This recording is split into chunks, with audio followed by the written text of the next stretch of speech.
బోలో శ్రీ లక్ష్మీ నరసింహ స్వామికి. ఈ విష్ణువు అంతటా వ్యాపించి ఉంటాడు కదూ. అలా అయితే అతని ఈ స్తంభంలో కూడా ఉండాలిగా.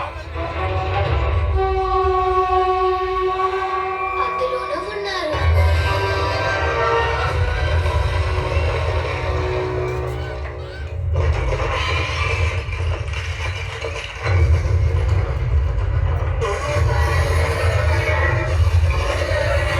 హిరణ్యకశ్యపు, నీకిదెప్పుడు అర్థమవుతుంది? నేనే ఈ జగత్తుకు తండ్రినని.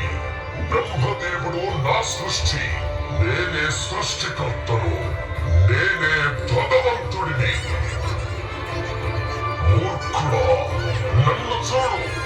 నేను నరుణ్ణి కాదు, మృగాన్ని కాదు. నేనే నరసింహ. అస్తమిస్తున్న సూర్యుడిని చూడు. ఇప్పుడు పగలు కాదు, రాత్రి కూడా కాదు. నువ్వు గృహం లోపల లేవు, అలాగే వెలుపల లేవు. చూడు, నువ్వు గడప మీదున్నావు. నువ్వు భూమి మీద లేవు, ఆకాశంలో లేవు. నువ్వు నా తొడల మీద ఉన్నావు. ఇక శస్త్రం సంగతి విను. నా గోళ్లను బాగా చూడు. ఇది సజీవము కాదు,